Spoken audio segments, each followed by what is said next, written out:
Through the alleged crimes committed by these defendants, sensitive military information ended up in the hands of the People's Republic of China. The charges demonstrate the PRC's determination to obtain information that is critical to our national defense by any means, so it could be used to their advantage. Well, Washington officials now have uncovered what they say were Chinese attempts to steal top sensitive military secrets. At the center of a plot, a pair of U.S. Navy sailors now accused of selling classified material to China. Let's bring in Wisconsin Republican Congressman Mike Gallagher. He serves as the chair of the House Select Committee on China. Sir, a lot to unpack with this story. Probably a good place to start is the damage done. In this specific instance, we are learning that these sailors shared classified info about ships operations, about upcoming military exercises. How does this impact U.S. service members? Well, we don't have an official battle damage assessment yet, but it could be incredibly damaging, particularly as the risk of a conflict with China over Taiwan, a potential PLA invasion of Taiwan, increases. There's no doubt they're trying to do everything that they can to steal sensitive information and then weaponize that against us. I find it shocking that American service members would betray their oaths like this. They're traitors, in at least one case, traitors to their adopted country. And I'm glad the Department of Justice is taking a hard look at counterintelligence cases like this and flagrant cases of transnational repression, like the individuals charged with operating a secret police station in the heart of New York City.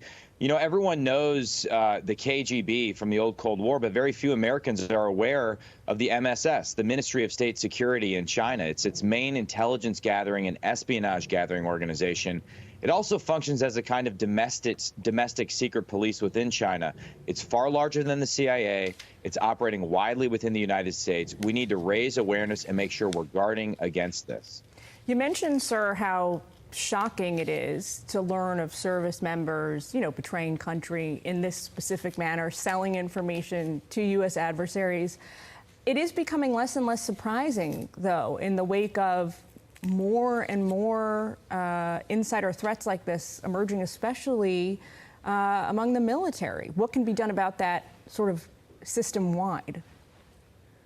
Well, I think it's fair to say that we let our guard down. Really, for the last 2 decades, we got complacent and we slowly, far too slowly, woke up to the threat posed by the Chinese Communist Party. For example, it's not just military secrets. Yesterday, I was in Iowa and we did a series of roundtables because since at least 2011, the CCP has been stealing our sensitive agricultural intellectual property. Back in 2011, a field manager at a farm in Iowa spotted someone digging in one of his fields. And when he confronted him, he hurriedly excused himself, said he was from a university, but he was stealing seeds from DuPont Pioneer on behalf of the Chinese Communist Party.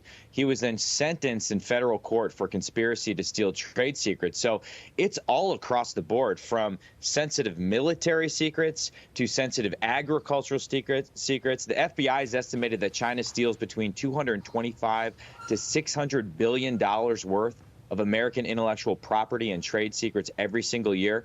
To put that in perspective, that's around $4,000 stolen per an American family of 4 every single year. It's been called the greatest transfer of wealth in human history. So simply by raising awareness, that's the first step. We need to make every single American understand the nature of the threat we're dealing with in the Chinese Communist Party, because it's not just a distant over there threat. It's a right here at home threat. And this should be the top issue, particularly as we enter into a big election season. Every candidate should be asked about their plan to combat the Chinese Communist Party. So quick follow-up before I let you go on that, on agricultural theft. What can the government do? And then what can private sector corporations do to try and combat that threat? The most obvious thing at the governmental level is we can prevent the Chinese Communist Party purchase of sensitive agricultural land or land near military bases. I have a bipartisan bill that would do this, that would create something called a presumption of denial for purchases on behalf of about 5 adversary countries, including China, as well as give the Committee on Foreign Investment in the United States greater authority to scrutinize these transactions. Again, we've been asleep at the wheel. We've allowed massive Chinese purchases in our agricultural industry, the Smithfield purchase. We've had troubling reports of Chinese land purchases near military bases in Northern California, an attempted purchase in North Dakota. That's the thing we can do at the federal level, prevent these types of purchases and start to defend ourselves from CCP aggression. Congressman Gallagher, great to chat with you as always. Thanks for taking time with us today. Thank you.